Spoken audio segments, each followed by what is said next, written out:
আরে রতন, তোকে কতবার বলেছি আমার জমির দিকে নজর দিস না। তোর জমি? তোদের মতো লোকেদের না বেশি বড় বড় কথা। এই জমিটা আমাদের ছিল, এখন তোর হয়ে গেল কেমন করে?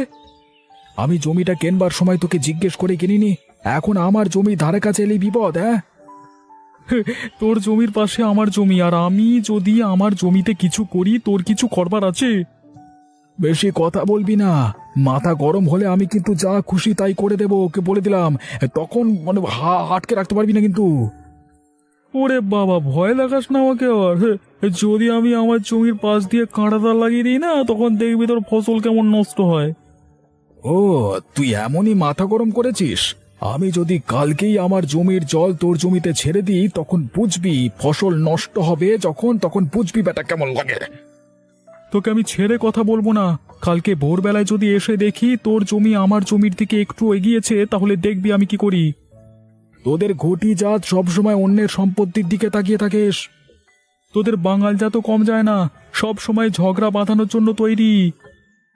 আমি বললাম আমার জমির দিকে তাকাবি না।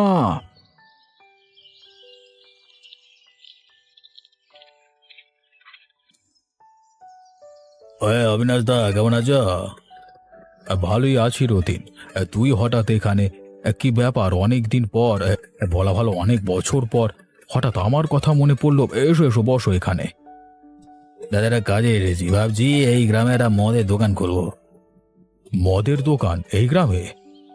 আরে দাদা, শহরে যা দেখেছি মদের ব্যবসা বেশ লাভজনক। তাছাড়া এই গ্রামে এখনো তেমন কোনো দোকান নেই, আমি যদি খুলতে পারি তাহলে ভালো চলবে, বুঝলে?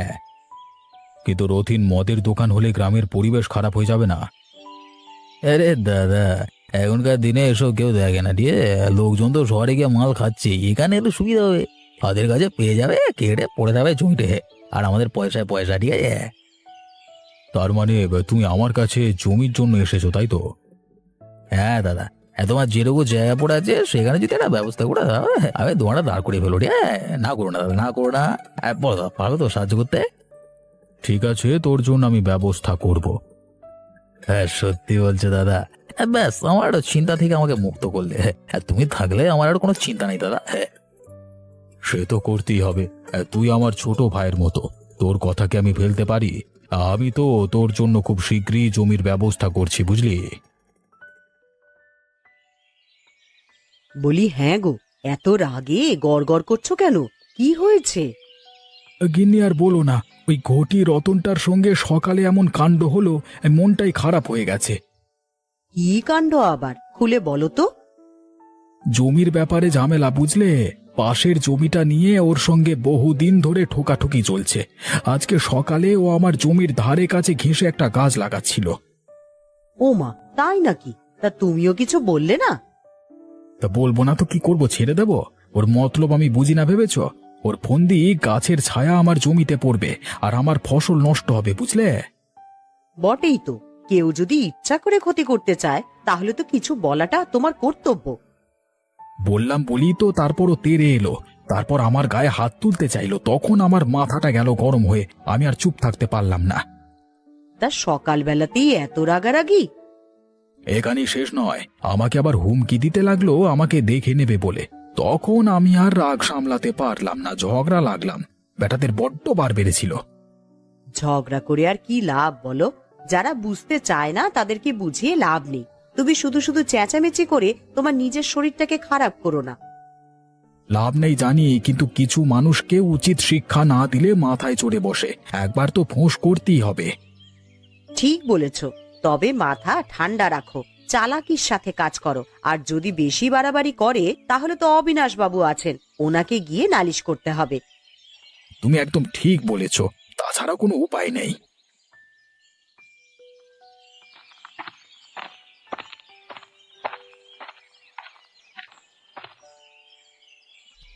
খগেন, শোনো, একটা গুরুত্বপূর্ণ কথা বলবো। বলুন বাবু, কি ব্যাপার? রথিন এসেছিল, এখানে একটা মদের দোকান খুলতে চায়, জমির ব্যবস্থা করতে বলেছে। মদের দোকান গ্রামে? এইটা কি ঠিক হয় বাবু? না মানে আমার জন্য তো একদমই ঠিক আছে। আরে খগেন, সব ঠিক ভুলের কথা ভেবে পেট চলবে? টাকাটাই আসল ব্যাপার। রতিন মোটা টাকা দিতে রাজি।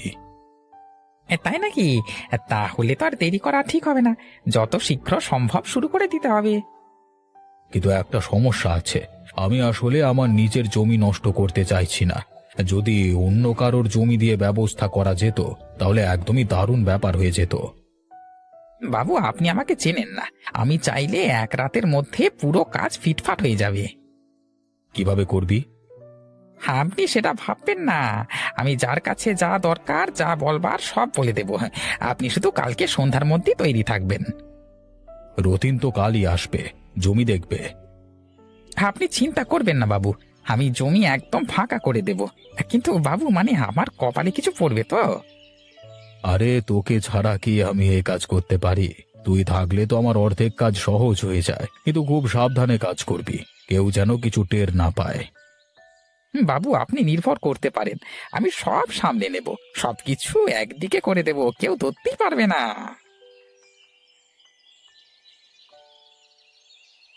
তুমি বলছোটা কি? গোপালের সাথে ঝগড়া করে চলে এলে, দুঘা ধরিয়ে দিতে পারোনি? আর বলো না, সকাল থেকে মাথা গরম হয়ে আছে, আমি মারপিটের কথা ভাবছি না। মাথা গরম থাকার কি আছে? তুমি জানো না ওই জমিটা আমাদের কতটা দরকার? জমি আমাদের দরকার আমি জানি নীলিমা, এটা নিয়ে অকারণে ঝগড়া করাটা আমি চাইনি। তুমি যদি আমাকে ওই কাজটা না করতে বলতে তাহলে এরকম ঝামেলা হতো না।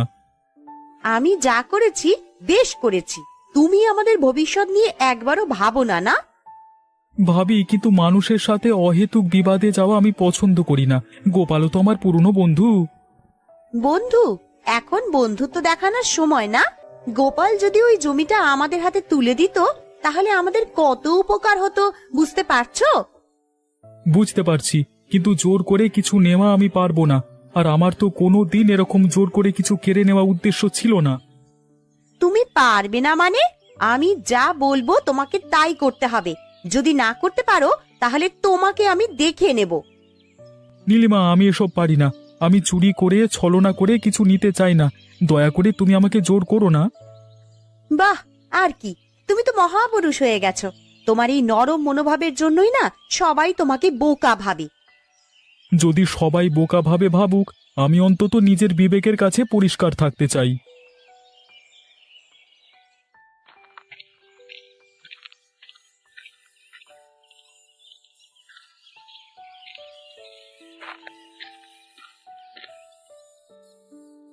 আরে ও গোপালদা, কেমন আছো? ভালোই আছি। তুমি এখানে কি মনে করে? এখানে তো তোমাকে কোনোদিন আসতে দেখি না। আরে, তোমার সাথে একটা জরুরি কথা ছিল, সেই কারণেই এলাম। হ্যাঁ বলো, কি কথা? আমি তো শোনবার জন্য অপেক্ষা করছি। আসলে তোমার এই পূব মাঠের নিয়ে কথা বলতে এসেছি। অবিনাশ বাবু সেটা কিনে নিতে চায়, ভালো দাম দেবে। জমি কিনবে? কিন্তু জমি বিক্রি করবার কোনো ইচ্ছে আমার নেই। আরে শোনো শোনো শোনো তো, তুমি তো জানো অবিনাশ বাবু বড় লোক। এখন আবার ব্যবসা শুরু করবি, ভালো টাকাও দেবে তোমাকে। খগেন, আমি বললাম না জমি বিক্রি করব না। তোমাকে বারবার এক কথা বলতে হয় কেন? আচ্ছা আচ্ছা, এত রাগ করছো কেন? আমি তো তোমার ভালো চাই বলি বলছি। এই টাকায় তুমি অনেক কিছুই করতে পারবে, ভাবো একবার। খগেন, তুমি কি বুঝতে পারছো না? এই জমিটা আমার বাবার আমলের। এটা আমি বিক্রি করব না, এই শেষ কথা। উত্তরাধিকার সূত্রে পাওয়া কোনো জিনিস বিক্রি করতে আমি রাজি না। আচ্ছা, যদি ধরো তোমার জমির বদলে তোমাকে আরো ভালো একটা জায়গা পাই দিই, তাহলে? আমার জায়গার চেয়ে ভালো কিছু হতে পারে না গো খগেন। তুমি লোভ দেখানোর চেষ্টা করো না, তাতে কোনো লাভ নেই। তুমি বুঝতে পারছো না গোপালদা, এখনকার দিনে টাকাই আসল। জমি পড়ে থাকলে কোনো লাভ নেই, বরং ভালো দামে বেচে দাও। এখনকার দিনে আবেগ দিয়ে কাজ চলবে না। আমার পেট চলবে কিনা সেটা আমার ব্যাপার। তুমি আর আমাকে এসব কথা বলো না। আমার জমি আমি দেব না। ব্যাটার ছেলেকে আমি দেখে নেব। ওই জমি আমি যে কোনো মূল্যে নিয়ে ছাড়বো, কেউ আটকাতে পারবে না। রতনকে যে কোনো মূল্যে নিজের তলে আনতে হবে।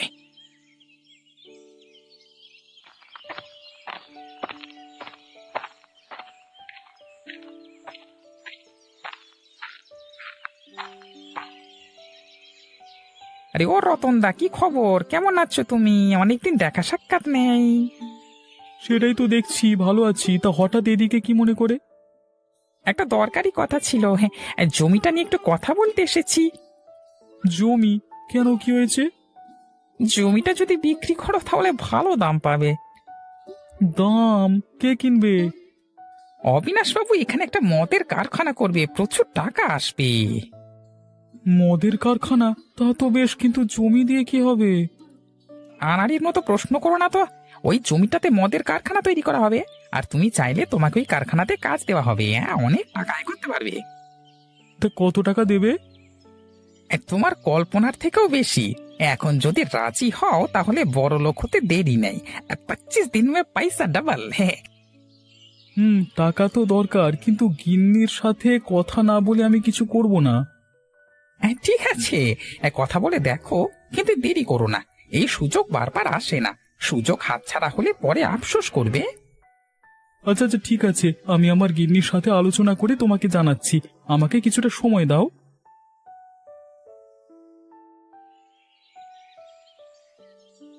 কি বললে? এত টাকা দেবে?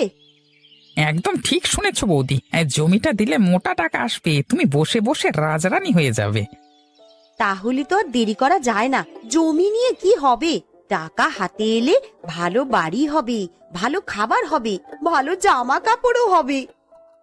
আরে একদম ঠিক কথা বলেছেন বৌদি, আর এই সুযোগকে হাতছাড়া করা যাবে না, কিন্তু পরে আফসোস করবেন। হ্যাঁ, ঠিক আছে, আমি রাজি। ওই জমিটা তোমাদেরই হবে, কিন্তু টাকাটা কবে হাতে পাবো? সবই পাবেন, কিন্তু রতন তো এতে রাজি হচ্ছে না। ও দেবে কি দেবে না সেটা তো। আরে আমি যখন বলে দিয়েছি, তখন আর ওর কথা শুনে লাভটা কি? আমি যেটা বলবো সেটাই হবে। আমি যখন একবার বলে দিয়েছি জমিতে কারখানা হবে, তখন হবেই। এখন টাকাটার হিসেবটা আমাকে বুঝিয়ে দাও দেখিনি। হ্যাঁ, আমি এটাই শুনতে চেয়েছিলাম তোমার মুখ থেকে। এই টাকা নিয়ে কোনো চিন্তা করো না, আমি দায়িত্ব নিয়ে তোমাকে টাকা দিয়ে যাব, কোনো অসুবিধে হবে না।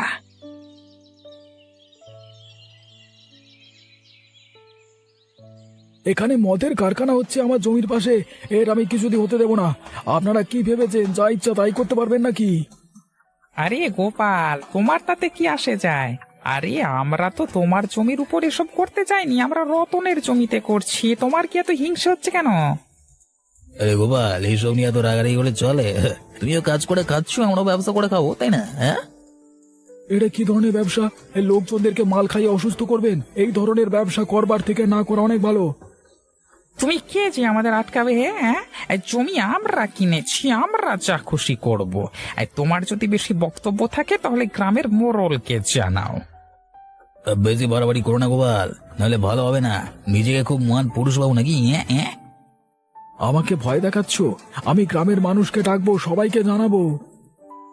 আহা, এসব করো না গোপাল, তোমারও সংসার আছে, ভাবো যদি তোমার বিপদ হয়। যা পারো করো, আমি এই নোংরামি হতে দেব না।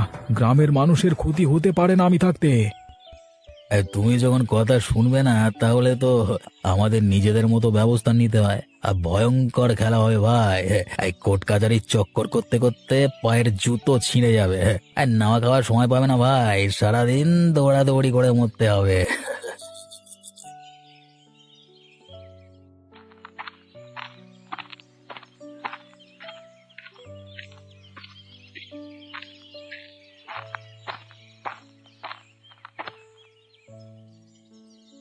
তুমি জানো তোমার জমিতে এখন মদের দোকান হচ্ছে? তুমি সত্যি চাও গ্রামের লোকেদের ক্ষতি হোক? এই দোকান হলে গ্রামের ছেলেরা নষ্ট হয়ে যাবে, বাড়ির শান্তি নষ্ট হবে।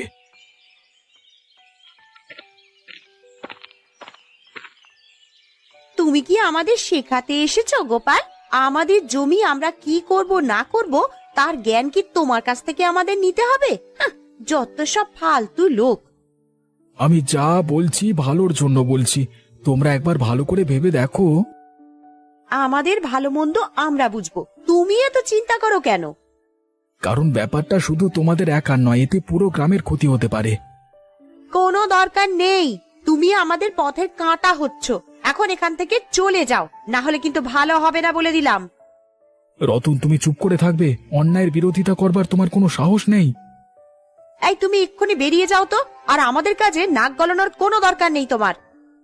ঠিক আছে, আমি চললাম, কিন্তু একদিন এই ভুল বুঝবে তোমরা।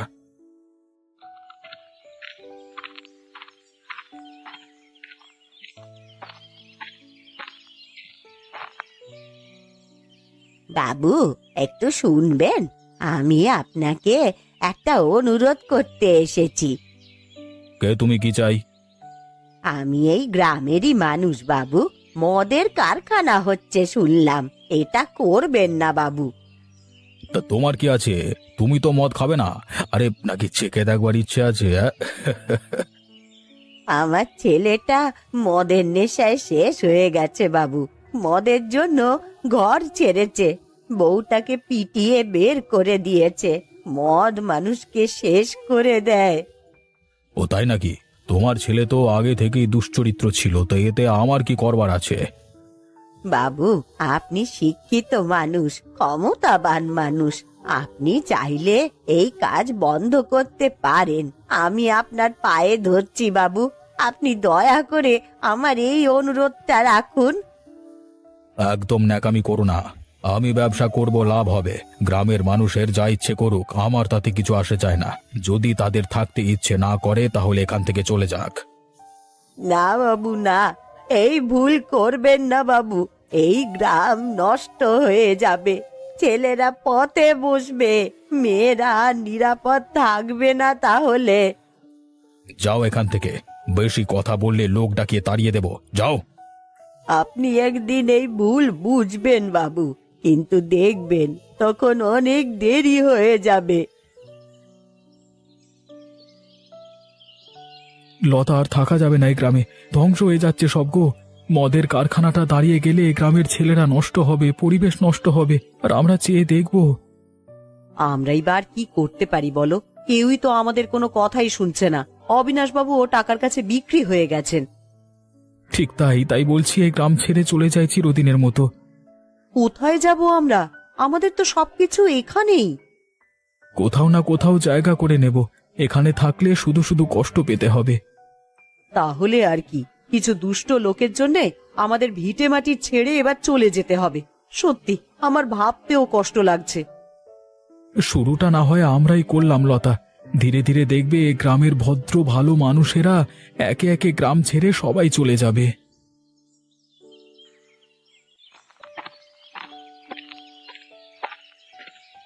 গোপালদা দাঁড়াও, আমিও তোমার সাথে যাব। আমারও এই গ্রামে থাকা হবে না গো। না, তুমি আমাদের ছেড়ে যেতে পারো না।